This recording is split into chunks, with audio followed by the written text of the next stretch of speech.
Hello guys, welcome back to my channel. I hope आप सब काफ़ी अच्छे होंगे और आप सबका ईसीजीसी पीयू का एग्ज़ाम अच्छे से गया होगा। ठीक है, तो देखिए यहाँ पर काफ़ी सारे लोगों का एग्ज़ाम अच्छा गया है, काफ़ी सारे लोगों का अच्छा नहीं गया है।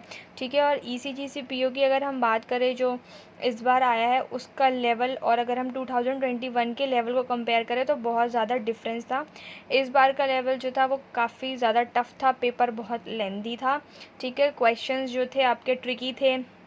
अगर मैं बात करूँ रीज़निंग में, तो रीज़निंग जो है आपकी उसमें जो पज़ल्स आई थी तो वो पज़ल्स वेरिएबल वाली तो थी, बट उसमें थोड़ा ज़्यादा वक्त लग रहा था उन पज़ल्स को बनाने में। और कभी कुछ कुछ पज़ल्स ऐसे ट्रिकी थी जो कि आपको वहाँ पर मतलब आप स्टक भी हो सकते। काफ़ी सारे लोग स्टक हुए हैं, मैं भी कुछ कुछ पज़ल्स में स्टक हुई थी। तो रीज़निंग भी मेरे हिसाब से जो है वो टफ़ थी। उसके बाद अगर इंग्लिश की बात करें तो इंग्लिश ओवरऑल मुझे मॉडरेट लगी, ना ही बहुत ज़्यादा इजी थी ना ही बहुत ज़्यादा टफ़ थी।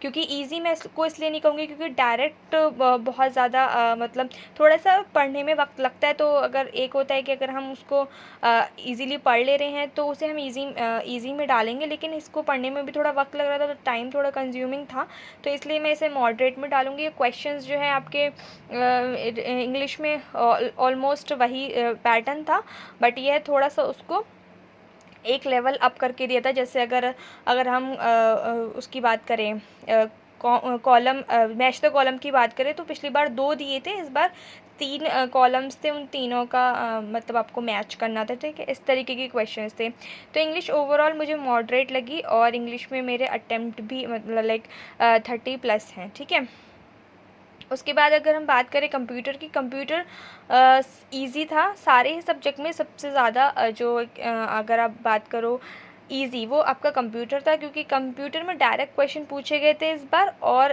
इतना ज़्यादा कुछ डीप नहीं पूछा गया था। एमएस वर्ड के क्वेश्चंस थोड़े ज़्यादा थे, बाकी आपका जो बेसिक क्वेश्चंस रहते हैं वो थे। 16 मैंने कंप्यूटर में अटैम्प्ट किए हैं।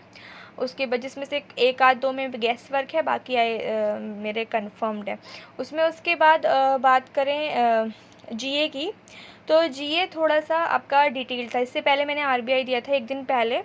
तो अगर मैं आरबीआई और इसके जीए की बात करूँ तो थोड़ा तो फ़र्क है, आरबीआई का थोड़ा एक हाई लेवल था, बट इसकी जीए भी कोई कम नहीं थी। जीए में कुछ क्वेश्चंस ऐसे थे जो हमें डायरेक्ट मिले। ठीक है, जैसे 20 क्वेश्चन, जहाँ तक मुझे याद है 20 क्वेश्चन ऐसे थे जिनको मैंने डायरेक्ट जिनका आंसर लगाया था। जो क्वेश्चंस मैंने पढ़े थे तो वो डायरेक्ट आए थे। कुछ क्वेश्चंस जो कुछ टॉपिक्स या कुछ क्वेश्चंस ऐसे थे जो मैंने सुने भी नहीं थे या मैंने पढ़े ही नहीं थे, तो उनके बारे में कोई आइडिया नहीं था। ना ही मैंने सिर्फ कुछ में ही गैस वर्क किया, वो भी ऐसे क्वेश्चंस थे जो कि मतलब जैसे ऐसा होता है कि हाँ मैंने ये क्वेश्चन सुना है या कभी उस क्वेश्चन को पढ़ा होता है, तो हमें ऑप्शन से हम लोग गैस वर्क कर लेते हैं। वो वाला गैस वर्क मैंने उसमें किया है। ठीक है, और जो है जीए में मैंने 27 अटैम्प्ट करे हैं, ज़्यादा मैंने अटैम्प्ट नहीं करे क्योंकि मेरा जो है एक्यूरेसी बहुत ज़्यादा गिर जाता है अगर मैं गैस वर्क ज़्यादा लगाती हूँ। ठीक है, उसके बाद बात करें मैथ्स की, तो मैथ्स भी बहुत ज़्यादा कैलकुलेटिव थी।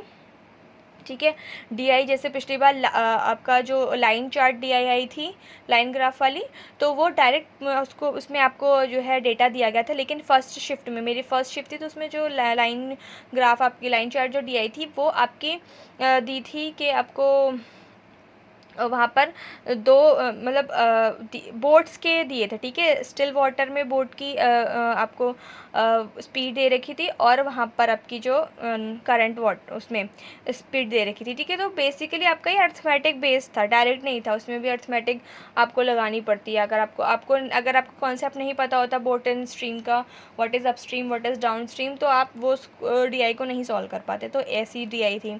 ठीक है, दूसरी अगर डीआई की बात करूँ तो हमारी जो डीआई आई थी वो टेबल डीआई थी। उसमें 3 अलग अलग उसमें दिए हुए थे कि पहले तो उनका कंबाइंड टोटल दे रखा था, जनवरी मार्च और फेब में टोटल दे रखा था। उसके बाद उनका रेशियो दिया था तीनों का अलग अलग। उसके बाद उसमें मेल और फीमेल का परसेंटेज दिया था। तो थोड़ी कैलकुलेटिव थी, और क्वेश्चन भी अगर आप उसमें मतलब डीआई के जो 1-2 क्वेश्चन थे वो डायरेक्ट थे, थोड़ा बहुत कैलकुलेट करके, लेकिन 2-3 क्वेश्चन ऐसे थे जो जो काफ़ी लेंदी थे, पढ़ने में भी टाइम लग रहा था। ठीक है, केसलेट डीआई थी, और केसलेट डीआई मैंने ना ही पढ़ी ना ही अटेम्प्ट की। ठीक है।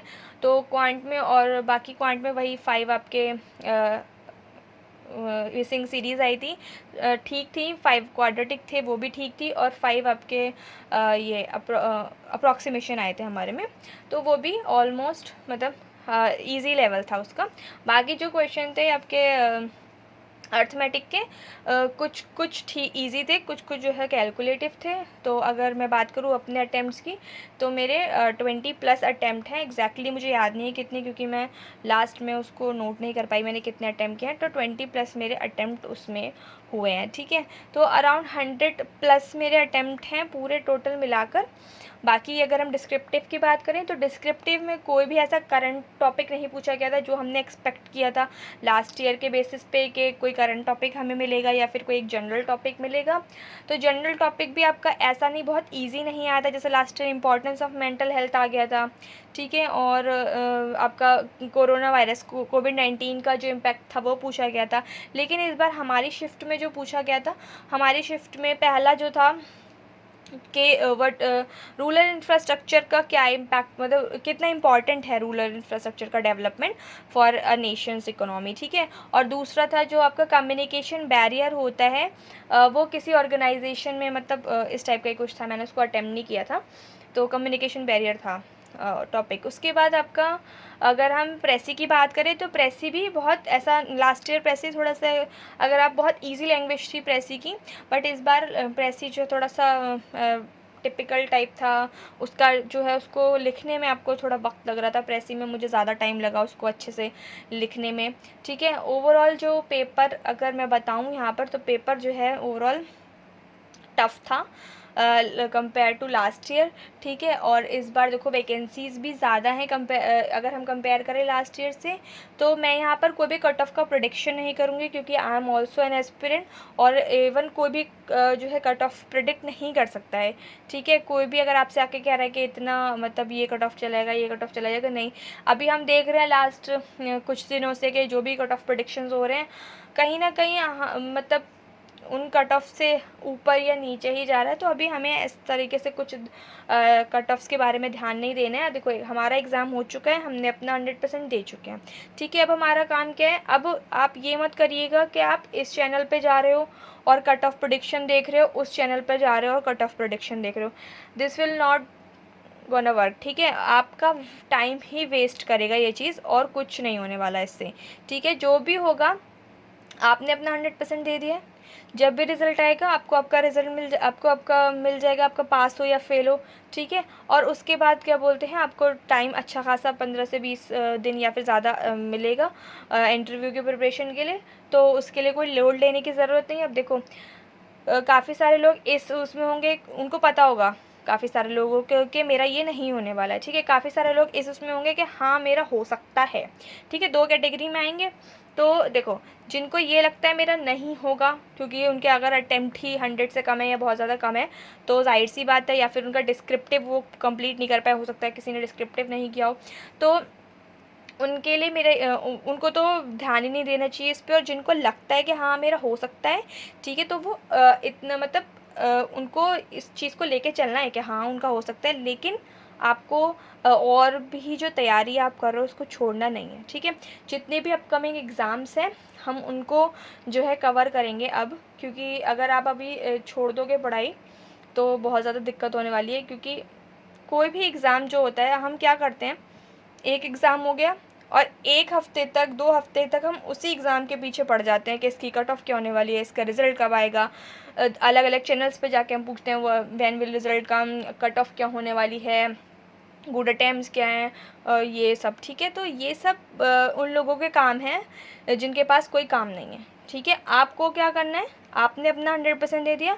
आप उस दिन जाके देखोगे, जिस दिन आपका रिज़ल्ट आएगा, आप उस दिन जाके ऑफिशियल वेबसाइट पे देखोगे क्या कट ऑफ गई है, जो भी था, ठीक है। आपको नहीं ज़रूरत है इधर उधर भागने की, और ना ही किसी से पूछने की कि मेरे ये अटैम्प्ट है। काफ़ी सारे लोग ऐसे होते हैं कि मेरे 100 अटैम्प्ट है, व्हाट इज़ द चांसेस, और क्या बोलते हैं मेरे इतने अटैम्प्ट है, क्या चांस है, मैं इस कैटेगरी से हूँ, मैं उसके, कोई नहीं बताने वाला आपको। आप अपना टाइम वेस्ट कर रहे हो सिर्फ इससे, ठीक है। तो मेरा सजेशन अभी यही है, अभी फुल्ली फोकस्ड हो जाओ अपने एग्ज़ाम के लिए। देखो ESIC SSO हमारा काफ़ी सारे लोगों ने फ़िल किया है जो इस चैनल पर हैं पहले से, और काफ़ी सारे लोगों ने नहीं फ़िल किया है। तो दोनों के लिए मैं अलग अलग स्ट्रैटेजीज़, दोनों के को ध्यान में रखते हुए मैं स्ट्रैटेजीज़ लेके आऊँगी कि ESIC SSO हमें कैसे करना है, और आपका दूसरे एग्ज़ाम्स के लिए जिन्होंने फिल नहीं किए ESIC SSO उन्हें क्या करना है, ठीक है। ESIC SSO तो हमारा भी 10 दिन के अंदर ही है, तो उसके लिए हमें काफ़ी अच्छे से प्रिपरेशन करनी होगी।